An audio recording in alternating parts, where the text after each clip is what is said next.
hari berlalu setelah Bara dirawat. Hari ini ia diizinkan untuk pulang. "Pak, ini semua mau dikemanain?" tanya Karina, melihat banyak sekali bingkisan mulai dari buah, roti, bunga, dan makanan lainnya dari orang-orang yang menjenguk Bara. Bara menoleh, ikut melihat ke arah pandang Karina. "Kasih aja ke orang-orang di sini, ke perawat atau pasien lain," jawabnya tak mau ambil pusing. Memang selama Bara dirawat beberapa hari ini, walau tidak dijenguk secara langsung, banyak kolega bisnisnya yang mengirimkan bingkisan, kartu ucapan, dan doa semoga lekas sembuh. "Tapi saya boleh minta juga kan, Pak?" Karina tersenyum malu-malu. Memang ada beberapa makanan yang belum pernah ia cicipi, jadi dia ingin memintanya untuk cemilan di rumah. "Terserah kamu," jawab Bara, santai. Ia sih duduk-duduk saja di atas sofa, sembari memperhatikan Karina yang sibuk membereskan barangnya. "Tuh, Pak, ingat kata dokter tadi, Bapak jangan ngangkat yang berat-berat dulu. Kurangi aktivitas yang berlebihan, tidur dan istirahat yang cukup," jelasnya Karina, sembari menyetir. Mereka sedang berjalan menuju apartemen Bara. "Iya, nanti kalau galon air minum saya kosong, kamu yang angkat ya." Karina menoleh. Ambigu sekali ucapan bosnya ini, antara serius atau ngambek. "Iya Pak, saya yang ganti. Aman dah. Cara juga galonnya tinggal digelindingin, terus masukin deh. Kan dispenser di apartemen Bapak dispenser Sultan, yang gak perlu diangkat ke atas," jelas Karina. Matanya fokus menatap ke arah depan. Ia tak menyadari kalau sekarang Bara sedang menahan senyum, melihat ke arahnya yang sedang mendumel. "Masa juga aktivitas berlebihan buat saya? Kamu bisa kerjakan juga kan?" "Pak, apalah gunanya aplikasi pesanan online? Mudah, enak, bisa pilih sesuai selera. Dan yang pasti, aman dari demelan sumpah serapah sekretaris Bapak ini." Bara tertawa mendengar ucapan Karina. Tangannya menahan bagian perut karena tertawa membuat perutnya sedikit terasa nyeri. "Udah tahu perutnya sakit kalau ketawa, masih aja," katanya menggeleng heran. Setelah operasi, bosnya makin bertingkah aneh dan agak manja padanya. "Habis kamu lucu. Lucuan mana sama badut? Saya nggak suka badut." "Terus sukanya apa?" Perlu banget saya jawab. "Hah? Nggak sih." Karina agak salah tingkah. Bukannya apa, dia merasa kalau obrolan absurd ini berlanjut, yang ada dia tidak akan bisa fokus menyetir. "Kita mampir dulu ke pet shop. Mau jemput Poci ya Pak?" Bara mengangguk sembari bergumam. Tak lama mereka sampai ke tujuan. Karina mengekori Bara masuk ke dalam pet shop. Bapaknya Poci sama Nana, apa kabar? Mereka udah kangen itu minta dijemput." Karina menoleh ke arah sumber suara. Seorang wanita paruh baya menyapa mereka ramah. Mereka mengobrol sebentar. Karena sih hanya memperhatikan, tapi ada satu kata yang terdengar janggal di telinganya sejak tadi. "Nah, itu Poci sama Nana," ucap pemilik pet shop yang tak Karina tahu siapa namanya. Seorang karyawan membawa dua pet kargo berwarna biru dan pink. Mereka kayaknya udah nggak sabar mau diajak pulang sama papanya. Udah kangen. "Iya, terima kasih sudah merawat mereka." Bara memberi kode pada Karina untuk membawa dua kargo berisi kucing tersebut. "Kenapa harus saya, Pak?" bisik Karina. Kan saya nggak boleh angkat berat, balasnya sambil berbisik juga. Sebenarnya bisa saja Bara minta tolong karyawan pet shop, tapi ia hanya sedang ingin mengisengi sekretarisnya itu saja. Dengan manyun sembari mengumpat dalam hati, mau tak mau dengan setengah ikhlas Karina mengangkat kedua kargo tersebut. Sesampainya di dalam mobil, Bara membuka kedua kargo dan mengeluarkan kucing berwarna oranye yang Karina ingat bernama Poci, karena ia yang memberi nama, dan satu kucing putih yang tak ia kenali. Sejak kapan kucing bapak membelah diri jadi dua? Tanyanya sembari menjalankan mobil. Sehari setelah nemu Poci, saya mengut kucing lain di jalan. Bapak kan bisa adopsi kucing, mehong. Ngapain ngambil kucing kampung? Bara menatap ke arah Karina. Tangannya masih asyik mengelus kedua kucing yang syukurnya akur tersebut. Kamu sama kucing aja rasis, sindir Bara. Karina nyaris melongo mendengar ucapan Bara tersebut. Rasis dari mananya? Saya bukan rasis, Pak. Cuma aneh aja. Kan bapak banyak duit. Kenapa gak adopsi kucing Sultan saja? Kalau semua yang berduit mengadopsi kucing yang seperti kamu bilang itu, lalu siapa yang mau mengadopsi kucing pribumi? Ya, saya kan cuma nanya, Pak. Karina sadar betul, berdebat dengan bosnya ini tidak akan membawanya kepada kemenangan. Karena pria yang duduk di sampingnya ini sangat handal memojokkan orang lain dengan argumennya. Sungguh luar biasa, bukan? Akhirnya, mereka melanjutkan perjalanan dalam diam. Karina yang fokus menyetir sambil mendumel dalam hati, dan Bara yang sedang asyik mengelusi kedua kucing peliharaannya itu. Sesampainya di parkiran basement apartemen Bara, barulah Karina teringat sesuatu. Ada dua pet kargo. Satunya punya kucing oranye bernama Poci. Lalu, siapa nama kucing yang berwarna putih ini? Ia teringat saat pemilik pet shop tadi menyapa Bara dengan sebutan papanya Poci. Dan Nana. Sontak ia menoleh dan menyipitkan mata, menatap Bara curiga. Pak, nama kucing yang putih ini siapa? Bara hanya diam, sembari mengangkat bahunya, melayar berjalan tanpa menjawab. Pak, seru Karina. Baru sadar sekarang. Tadi pikirannya gak jalan atau gimana? Mendadak Karina punya niatan untuk melempar kedua pet kargo ini ke arah kepala Bara, biar geger otak sekalian. Setelah operasi, tingkat menyebalkan bosnya ini meningkat cukup signifikan. Pak, itu nama saya loh. Masa dikasih ke kucing?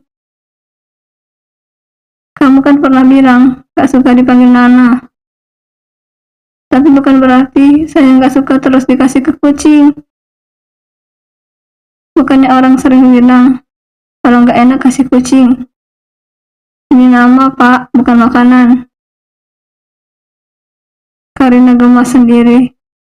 Memang sih sekitar 3 tahun lalu ia protes karena Bara memanggilnya Nana. Bukannya apa, orang-orang di kantor jadi menganggap itu panggilan spesial Bara untuk Karina. Karena hanya bos yang memanggilnya begitu. Padahal alasan Bara sendiri membuatnya geleng-geleng kepala.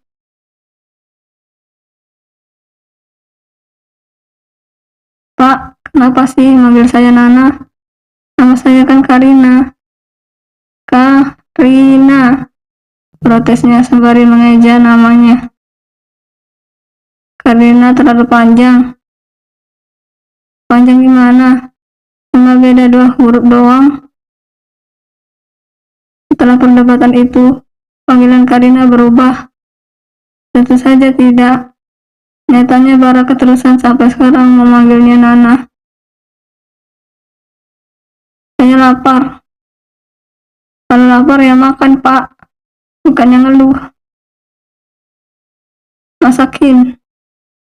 Karina melihat ke arah Bara yang anteng duduk di sofa depan televisi sambil memperhatikan kedua kucingnya yang sedang beradaptasi. Delivery kan bisa ya. Lagi nggak pengen makanan luar. Karina mengeratkan gigi. Kan, apa dia bilang? Bosnya ini mentang-mentang sedang sakit, jadi ngelunjak padanya. Kulkas bapak emang ada isinya? Ada, bentar lagi sampai. Dan benar saja, tak lama hasilnya datang, sambil membawa 2 kantong belanjaan berisi sayur dan bahan makanan. Ini mbak bahannya, ucapnya santai, menaruh kedua kantong belanjaan tersebut ke atas meja. Karina menatap penuh selidik. Tadinya aku mau jemput Mas Bara di rumah sakit, tapi katanya gak usah, ada Mbak Nana. Jadi aku disuruh langsung pulang aja, sekalian beli bahan makanan. Katanya Mbak mau masak buat kita. Sekarang gantian. Karina menatap sinis pada Bara. Ada-ada saja modus bosnya ini.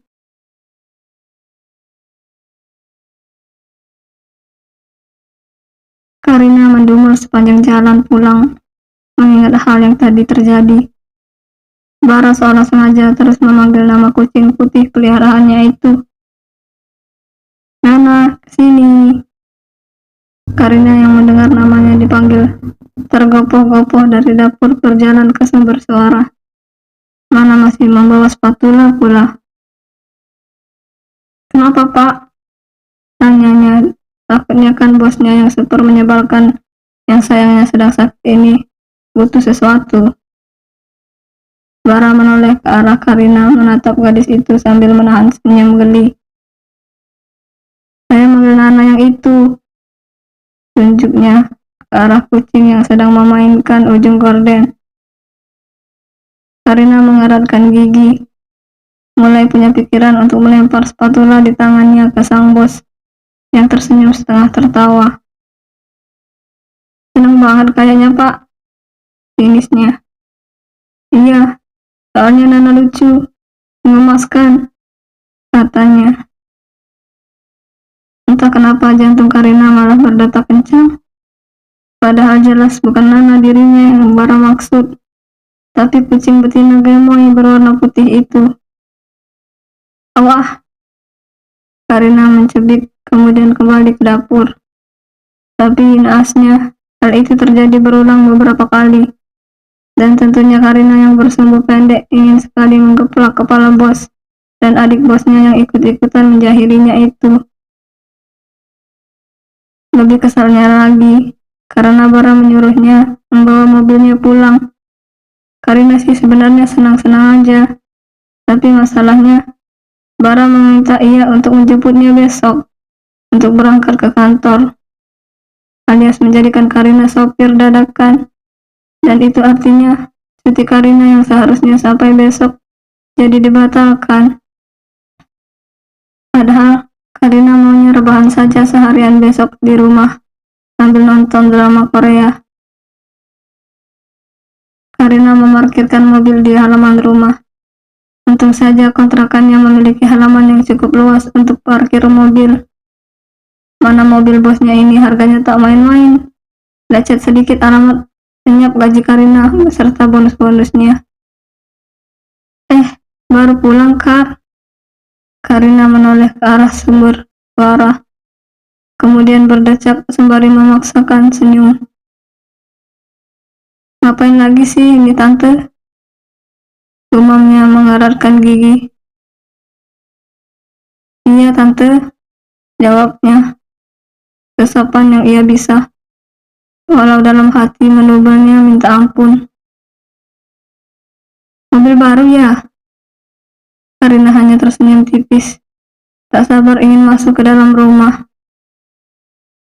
Enggak tante, mobil bosnya Karina. Beliau nitip. Oh, kirain kamu beli mobil baru. Karina masih menahan senyum formalitasnya. Ingat sumbu Karina pendek. Gaji kamu kan gede ya, kenapa nggak beli mobil aja? Rani juga baru beli mobil loh. Pajero, mahal, berapa ratus juta gitu. Katanya menjelaskan. Padahal Karina sama sekali tak berminat untuk tahu. Tapi gimana? Mau langsung masuk juga tak enak. Sejak dulu ia paling malas berpapasan dengan ibunya Rani ini. Padahal anaknya baik itu. Bagaimana mungkin punya ibu modern begini? Karina jadi bertanya-tanya, siapa yang mendidik Rani selama ini? Secara sifat mereka berbeda jauh. Rani yang terkenal sederhana, dan ibunya yang hedannya ngalahin ibu-ibu pejabat kaya raya. Iya tante, nanti Karina beli. Itu dong, biar kelihatan kalau gajinya itu beneran gede, bukan omongan doang. Karina makin mengeratkan gigi. Sejak dulu dia tak suka orang ini. Bahkan saat tetangganya ini mengatakan akan pindah, rasanya Karina mau mengadakan pengajian di rumahnya sebagai tanda syukur. Hahaha, iya tante. Kalau gitu Karina permisi ya, mau masuk dulu. Ia hendak beranjak pergi, masuk ke dalam rumahnya. Makin diladeni tante satu ini akan semakin menjadi. Oh iya, Rani sama suami sama cucu saya lagi pergi jalan-jalan pakai mobil baru. Mau tak mau karena menghormati, Karina urung beranjak. Ia sebenarnya tahu kemana jalan obrolan ini akan mengarah. Dan Karina sama sekali tak ingin bertanya, kenapa orang ini tak ikut jalan-jalan juga. Jadi Karina hanya memasang senyum. Tapi saya nggak ikut, biar mereka aja jalan-jalan keluarga gitu. Katanya lagi. Tadinya Karina mau menjawab, jalan-jalan keluarga. Tante kok nggak ikut? Apa tante nggak dianggap keluarga? Tapi urung karena takut menyudut perkelahian.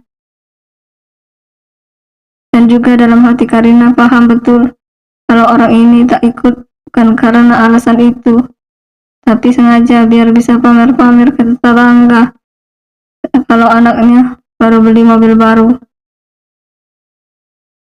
Tante yang Karina tahu bernama Widya ini hendak melanjutkan omongan seputar anak menantu kebanggaannya saat handphone Karina berdering. Saat panggilan masuk, yang tanpa melihat nama penelponnya pun, ia tahu kalau yang menghubungi adalah sang bos. Tante, Karina masuk dulu ya, mau angkat telepon. Malam tante, katanya cepat. Kemudian buru-buru masuk sambil mengangkat telepon. Tadinya mau pura-pura dulu mengangkatnya, tapi malah kepencet duluan. Ya udah, besok lihat mobil baru Rani ya, teriak Tante Widya, dan Karina bergedik. Tak habis pikir, ada spesies manusia seperti itu. Itu suara siapa? Tanya Bara. Karina agak kaget, rupanya panggilannya sudah tersambung. Biasa pak, tetangga tukang pamer. Terdengar suara dengusan tawa dari seberang sana. Memangnya dia pamer apa? Biasa, banggain anaknya mulu. Tadi aja pas saya sampai ke rumah pakai mobil bapak, dia langsung nanya. Terus pamer kalau anaknya baru beli Pajero. Terus kamu jawab apa? Apa yang dijawab pak? Nanti panjang. Dijawab senyum aja. Makin jadi apalagi diladeni. Enggak kamu kasih tahu berapa beda harga Pajero sama mobil saya. Karina mendesah mengingat harga Pajero dan mobil BMW milik sang bos yang harganya berkali lipat harga Pajero. Gak baik Ria, Pak. Mana tahu kamu mau pamer juga. Ya kali mau pamer. Kalau mobil sendiri mending lah. Ini mobil punya orang.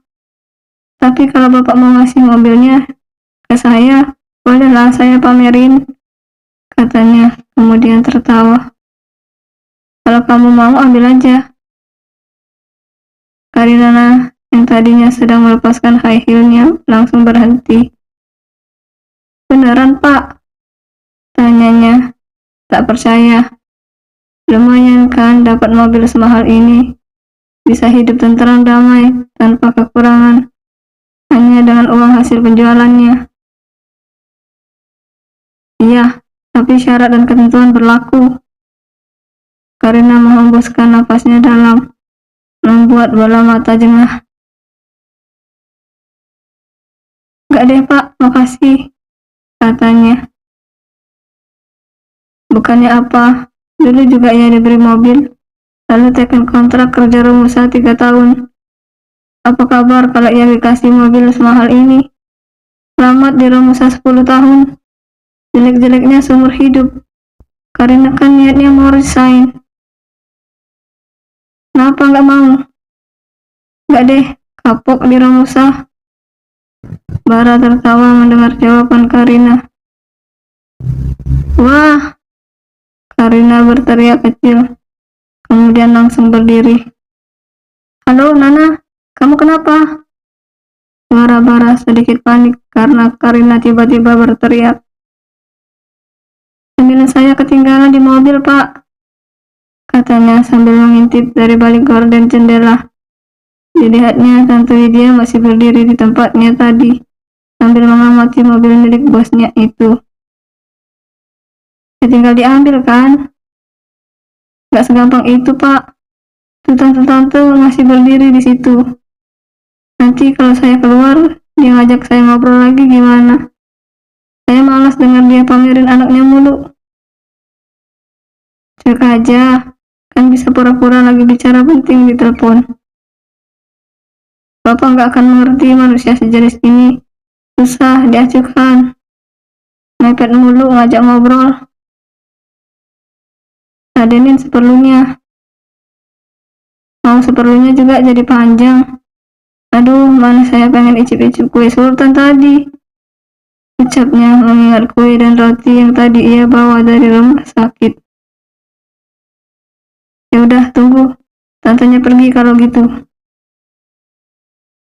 Keburu tengah malam. Dia pasti nungguin anaknya yang lagi jalan-jalan pakai mobil Pajero barunya itu. Bara tertawa tertahan mendengar sekretarisnya itu seolah benar-benar tak menyukai tetangganya. Lagian, ngapain coba dia di rumah sini? Biasanya di apartemen kebanggaannya itu juga. Bara hanya diam menyimak Karina yang terus mendumel. Kamu kayaknya gak suka banget sama mereka. Sama ibunya doang sih, Pak. Anak menantunya baik. Baik banget malahan. Sampai saya mikir, kalau anaknya itu sebenarnya anak pungut. Terus, kamu. Ya, gimana Pak? Habisnya beda banget. Bapak tahu nggak? Dulu tuh, Tante pernah nyuruh saya resign aja. Karena saya kalau kerja pagi pulang malam melulu. Terus, dia bilang nanti bisa minta tolong menantunya masukin saya kerja di kantornya. Terus, dia bilang gaji honorer di kantor menantunya itu sekitar 5 jutaan per bulan. Ya kali saya percaya. Saya nggak tahu aja gimana nasib honorer di negara ini. Terus pas saya bilang kalau gaji saya 2 digit, dia kicep. Senang banget saya melihatnya. Terus ya Pak, dia itu selalu aja banggain menantunya yang PNS itu. Apalagi sekarang katanya menantunya jadi kepala dinas. Bukan main pamernya. Pokoknya sekomplek harus tahu. Yang biasanya sok belanja sayur aja mau ke mall tiba-tiba mau belanja di tukang sayur keliling. cuma buat pamerin menantunya yang baru naik jabatan. Ini juga nginep di rumah sini, bisa dipastikan buat pamer mobil baru. Karina masih bercerita panjang lebar, tanpa ia sadari kalau yang ia ajak bergosip itu adalah bosnya sendiri. Bersambung.